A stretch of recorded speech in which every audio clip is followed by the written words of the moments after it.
Hi, everyone. This is Heather Hodges. I'm an organizational psychologist. Welcome to my show. This is the place where we say I'm in to creativity, bold thinking, transformational growth, and meaningful conversations. Today is the continuation of a series of podcasts on the Enneagram where I'll explore each of the 9 types, their wings, stress, and security numbers, how they might show up at work, their blind spots, and paths for growth. And the last solo podcast I recorded for you was on Enneagram 4s. So today we are leaving the heart triad and moving into the head triad.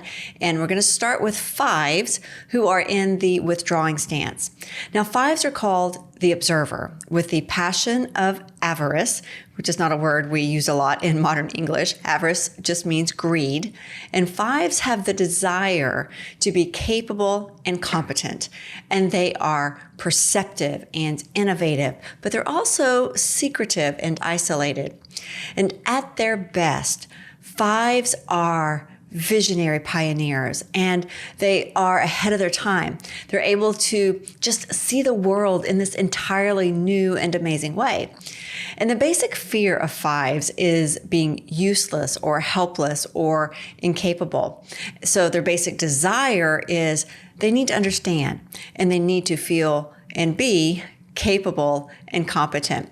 So how are they motivated? So the key motivation for 5s is they want to possess knowledge and to understand their environment and to have everything figured out as this way of defending themselves from any threats from the outside world.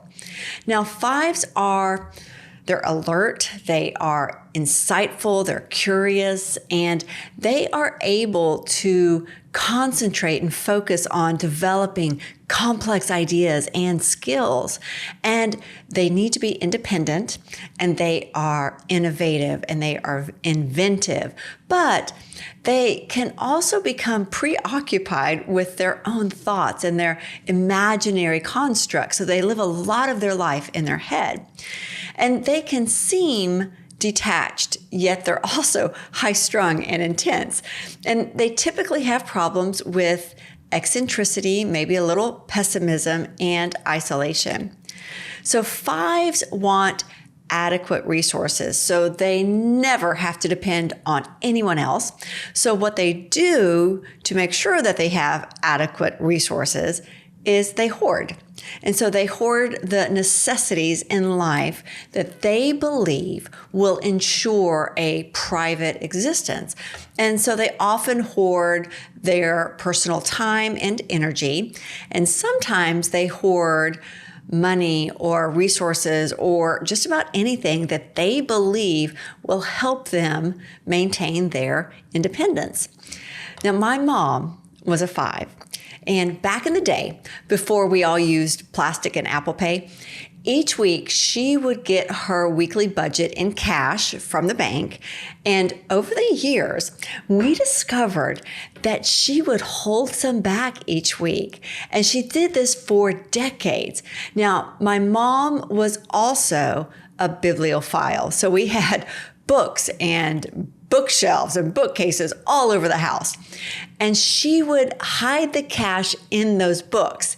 And so my mom, she's been gone for about 5 years now, and we are still finding $20 bills in her collection of Agatha Christie novels. And since we lived internationally growing up, we have found British pounds, French francs, and even like uncashed checks that she just stashed away. But for whatever reason, probably to make sure that she had some cash on hand, she would hoard that money.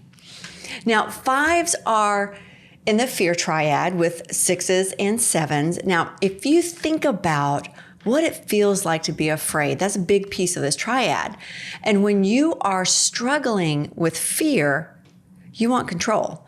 But more than anything else, you need to be in control of yourself, your environment, your future. And so 5s have decided that they can gain control through knowledge. And so they want to know everything because they think that's where the power is going to be. Now, 5s do not like ambiguity, but they do like lectures and collecting information, and they love the internet and the library. And fives can sometimes overindulge on information. It's just so easily available these days. But don't forget, information is not knowledge, and knowledge is not wisdom. And sometimes fives don't know how to keep going until they get all the way to wisdom. Now, fives are the most emotionally detached of all the numbers. And detachment means having a feeling and letting it go. It does not mean not having a feeling. Now, fives, they're not terribly aggressive socially, but once they've done some work, they are easy and fun to be around. They are people who would rather participate or rather not participate and just kind of observe everybody until they feel comfortable. And they require a lot of alone time. Now, one of the things that I find just fascinating and amazing about fives is they like new adventures and new knowledge. And it's really fascinating to watch this desire for personal space coupled with the need for adventure. I have a brother who is also a five, and he's single and he spends a lot of time by himself. But a couple of times a year, I'll see on Facebook that he's scuba diving somewhere exotic, like the Truck Lagoon or Fiji. He just up and goes on an adventure all by himself, not knowing a soul. He just goes exploring. And he has a beautifully inquisitive mind. And the best way to learn about something is to go and see it for yourself. However, even though fives can be adventurous, they also desire predictability. And you can't always have that. And as observers, they often would say that they are witnesses to their own lives. Now remember, fives are the most detached from their feelings of any of the numbers. So if you're a five and you're listening to this on a Wednesday, you're going to feel all of this maybe on Saturday. So just feel free to email me and tell me how much you loved it. Okay. So for us to understand fives, we need to understand that they must have independence. Not that they would kind of like to have it. They have got to have their independence. Now, their talk style is presentations. They don't just talk to you, they present you with the information they want you to have. In fact, they see themselves as rational thinkers, and they see the rest of us as irrational. And when you ask them what they feel, they will always, without exception, tell you what they think. So if you really want to know what they feel, you'll have to circle back again and say, okay, I know what you think, but I want to know what you feel. You might even have to show them a feeling circle or a feeling chart. And so this is problematic in our culture because we confuse thinking and feeling all the time. And those two things do not mean the same thing. Now, everything interests fives. So that means they are usually really good listeners, but they also don't have a problem with correcting you when you're wrong. One of the words that I listen for with fives is the word actually. So if a five is correcting you, you might hear that word. So they might say, actually, the distance is 253 miles, not 250 miles. Now, since they are head people, they would say that they don't like to be pulled or dragged into emotional interactions. And for them, not getting involved is a way not to be controlled by life. Now, fives have literal ways of ensuring their privacy and their energy stores. Now, fives have told me it's like that they start out their day with this full tank of gas. So like if you were to measure it, and I'm using my hands for those of you who are listening and not watching online.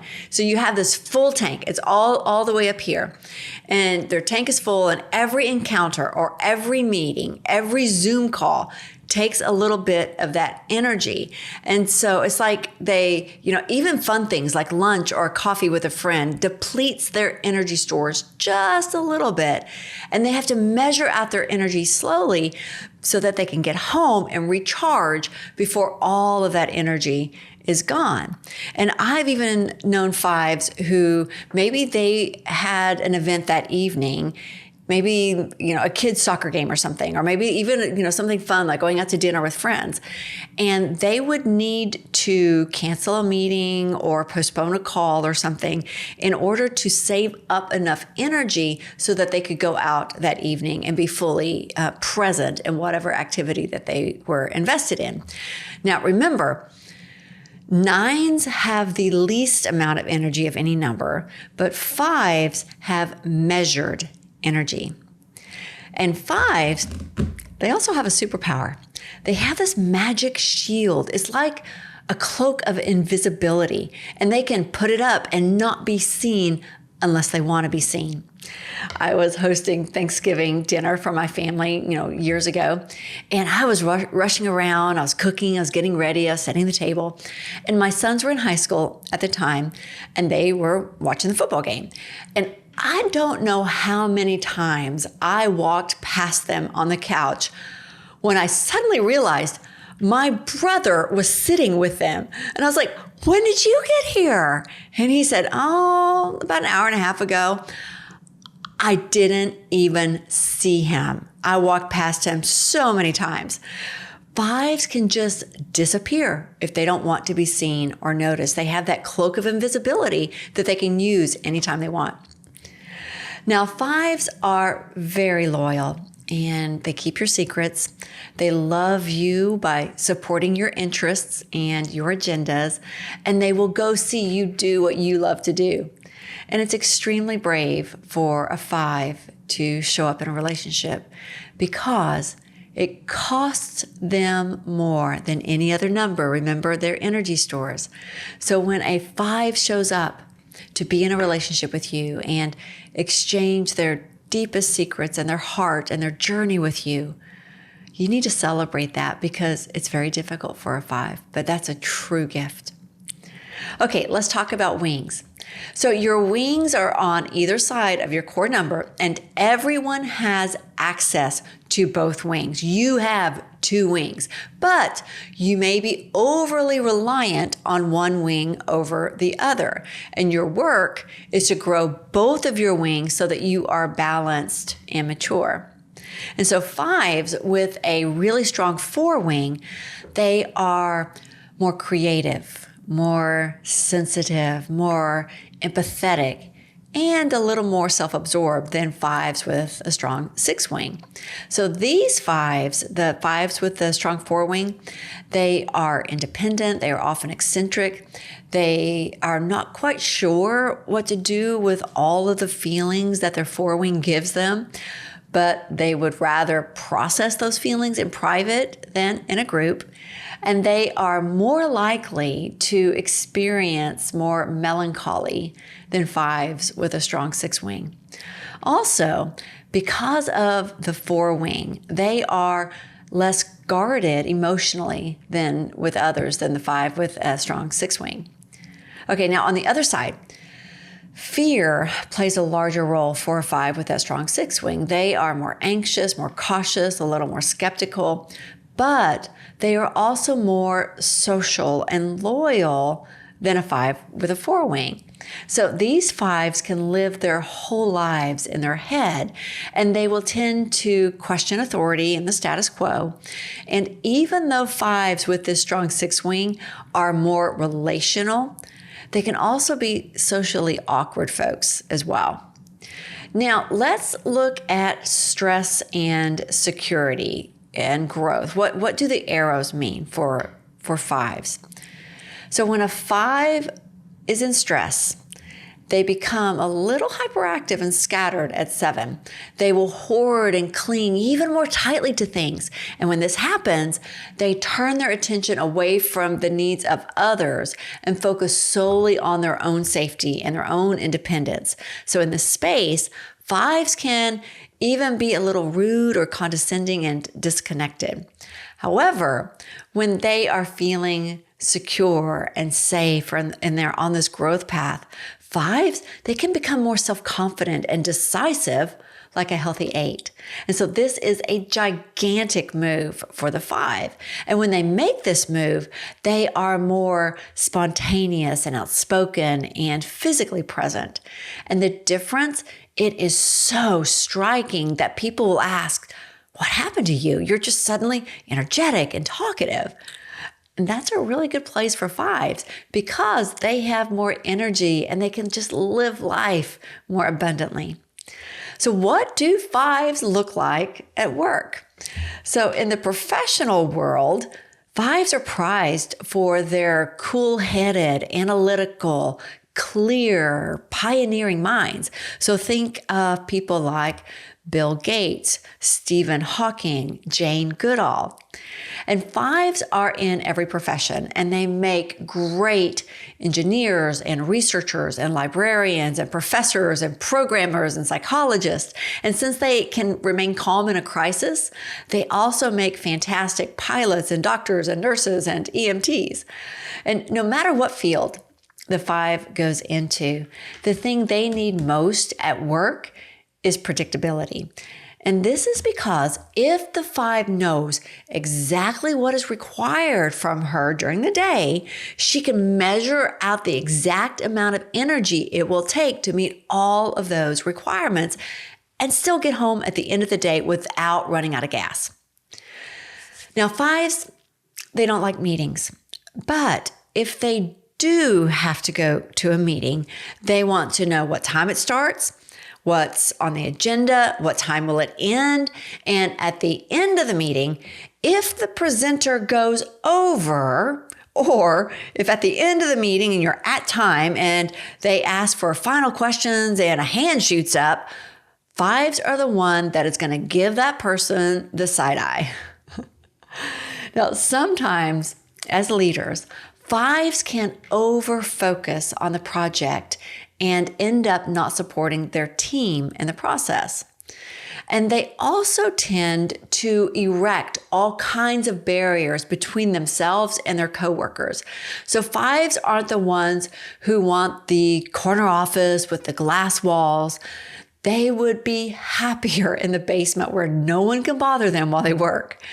And if they are really high on the org chart, an executive 5, they might even have an assistant or a few interns to run interference for them.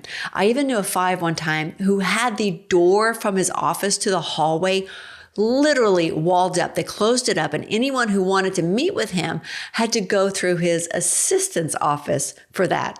Now, that's some serious boundaries for that 5. Now, at work, 5s cherish and really need autonomy. They would rather you just give them a job, tell them when it's due, and then you just step back and let them accomplish it however and whenever it works for them. And you see, what 5s really crave is independence. So 5s, they aren't always jazzed up about the traditional rewards and accolades we give at work. Now, of course, they won't turn down a promotion or a raise. But if you have a direct report who's a 5, and you want to reward them, and that promotion or raise is not available right now because of budget cuts, give them more autonomy and more independence. And I have found that 5s, they can be fantastic presenters and speakers as long as they aren't put on the spot. And if they are given enough time to prepare, they will do a fantastic job. And they are great teachers and professors, and they are really fascinating to listen to. Now, we all have blind spots. So here are a few blind spots that you might experience if you're a 5. 5s. You may not realize that you can appear aloof and distant, or that you're not just showing a whole lot of warmth towards others. And 5s, you may not always realize that you can come across as condescending and elitist. And another blind spot for 5s is that you can tend to say too much and lose the attention of your listeners. And on the other hand, some 5s may not use enough words and say too little, and so they are misunderstood by others. All right, 5s, here are 5 tips for growth and development in your life and leadership. Number 1, focus on team interdependence rather than your individual autonomy. So help your team work as a synergistic unit rather than as siloed individuals. And number 2, give a little more attention to social relationships. Take time to build relationships at work and learn how to positively influence others rather than ignoring or dismissing relationships. Number 3, stop strategizing and start taking action. Remember that thinking about something is not the same as doing something, and strategizing is not the same as taking action. So if you find yourself unsure of what to do, go talk to a trusted colleague or supervisor and get their advice for how to get going. Number 4, you value your autonomy, but allow yourself to need others sometimes too. You tend to encounter the world through your intellect, but learn how to connect with your feelings in this non-cerebral way too. We want you to know, and we want to know what you're feeling. It is important to us. And finally, work on your ability to relate with others rather than withdrawing. So when you notice yourself withholding anything from others, like your presence, your time, your energy, take a moment and pivot and begin to re-engage with other people. We love having you in our lives. Well, there you have it. Enneagram 5s. This is part of a series of episodes where I've been exploring each of the 9 Enneagram types. And so if you missed the other episodes on the Enneagram, please go back and take a listen. And thank you for joining me in this conversation. And if you enjoyed today's episode, don't forget to subscribe, leave a review or a comment, and share it with someone who could use a dose of creativity and inspiration. And if you have not picked up your book, Heart Work, How to Lead People, Build Culture, and Unleash Creativity in Home Care, you can get your copy on Amazon, and I devote about 1/3 of the book to the Enneagram. So I invite you to grab your copy. And until next time, keep saying I'm in to creativity, bold thinking, transformational growth, and meaningful conversations. May you be wildly creative in your life and leadership. I'll see you soon.